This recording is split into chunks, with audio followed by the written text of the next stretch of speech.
semuanya sudah diganti, bukan kasih nama ya, udah dikasih nama juga dan diganti menjadi scale ya.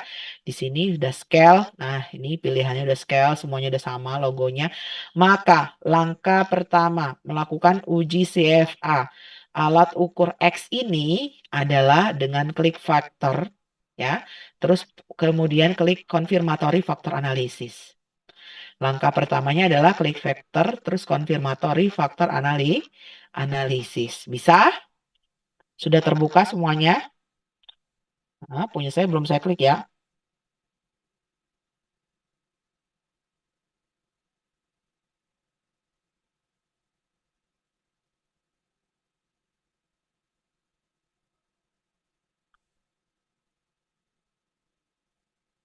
Ibu maaf mau nanya, tadi Hmm, pertama kita ngelakuin uji apa ya Bu?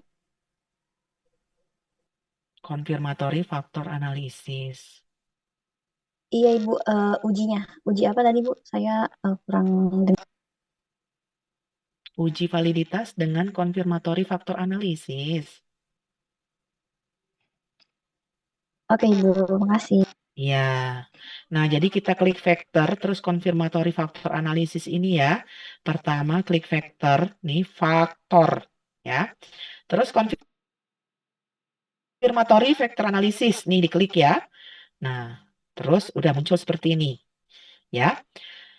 Kalau dimensi kita lebih dari satu, teman-teman, ya, saya minta coba satu-satu aja dulu. Misalnya tadi ya, dimensi satu saya itu adalah SL. Ini namanya bisa diganti loh teman-teman yang kanan ini, ya. SL misalnya ya, SL. Nah, gitu. Terus saya masukkan nih dari item nih di kolom sebelah kiri, coba dilihat. Kolom kiri ini saya klik ya. Nah, terus kan saya mau pindahin ya.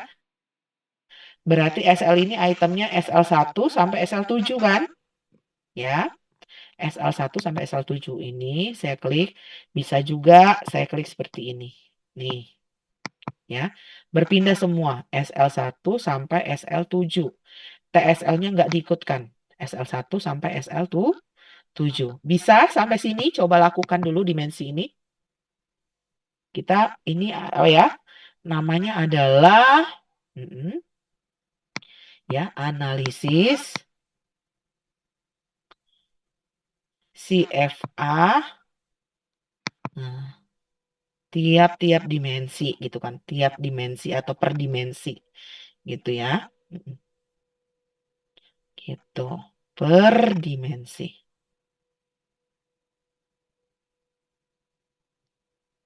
Nah, per dimensi. Nama analisisnya seperti itu.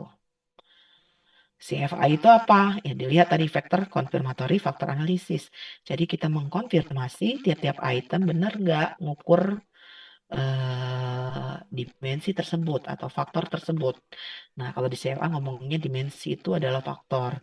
Nah, gitu. Sudah dimasukkan set ininya ya, seperti punya saya ini satu dimensi saja ya. Mm-mm. Teman-teman belajar satu dimensi saja ya. Ini baru dimensi pertama ya, sudah. Kalau sudah, kita lanjutkan ya, teman-teman semuanya. Kita lanjutkan, klik model option. Ini di bawahnya ini, di bawah kolom ini ada namanya model option. Ya, nih, model option. Ini saya klik nih ya. Yang diklik apa di model option ini? Include min structure. Nah, ya.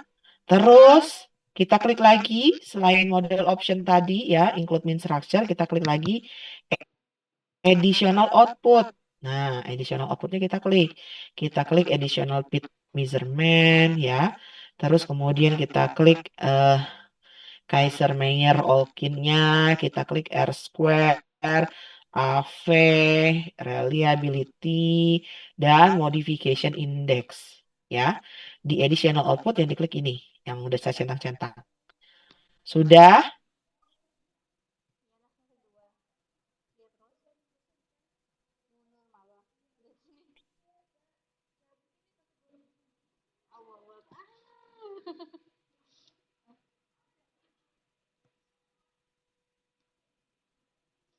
Ibu mau tanya, Ya. Jadi yang kita masukin ke vektor itu cuma per dimensi aja ya, Bu. Iya, per dimensi aja. Nggak kayak misalkan ini apa vektor satu kita masukin dimensi satu terus bawahnya kita klik tambah terus kita masukin dimensi Enggak, kedua. enggak. Oke. Itu bisa saja, cuman teman-teman sepertinya respondennya kecil. Nah, kalau mau melakukan serentak namanya simultan, misalnya. Kalau alat ukurnya misalnya ada 3 dimensi, maka dilakukan serentak ya kan. Itu namanya CFA simultan namanya. Kalau CFA simultan itu misal kalian punya 30 item ya untuk satu alat ukur. Artinya minimal respondennya adalah 150 kelipatan 5. Nah, bisa 30 berarti bisa 150 itu udah paling dikit. 300 idealnya. Nah, gitu. Karena sedikit maka per dimensi dulu bisa juga per dimensi namanya CFA Confirmatory Factor Analysis tiap-tiap dimensi. Kalau mau melakukan secara simultan bisa, tapi responnya harus besar ratusan. Terima Heeh. kasih, Bu. Iya, sama-sama. Ibu, sebenarnya kamu Ya, kalau yang ini, kalau yang CFA yang saat ini kita praktekkan ini tuh untuk responden yang untuk responden yang kenapa? Kenapa? untuk CFA yang ini khusus untuk responden jumlahnya berapa ya, Bu? Ya, kan kalau dia per dimensi asumsinya kalau dimensi itu kan dikit ya.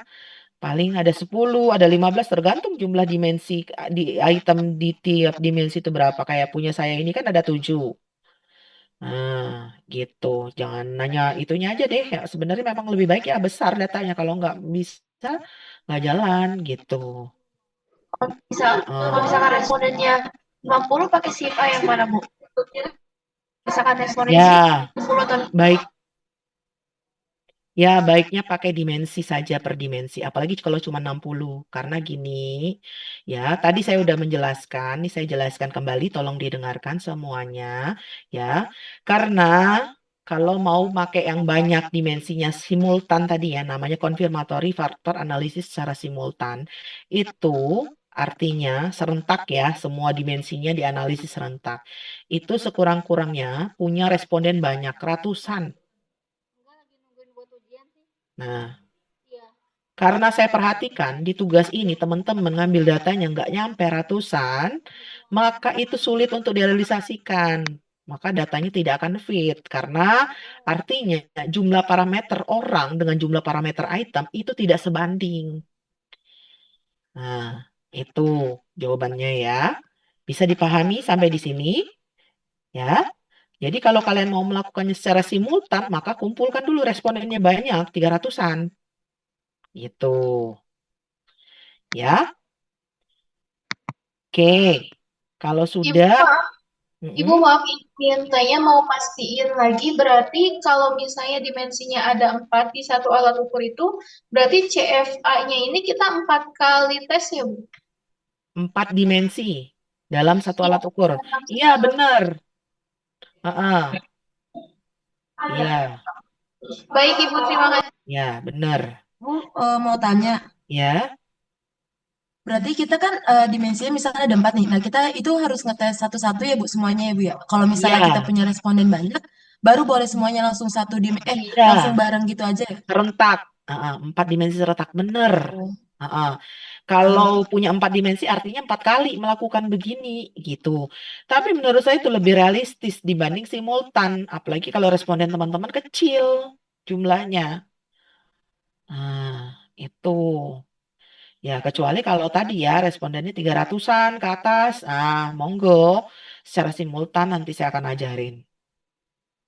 Nah, jadi nih ya, di additional output ini ya, diklik additional fit measurement, Kaiser Meyer Olkin ya kan.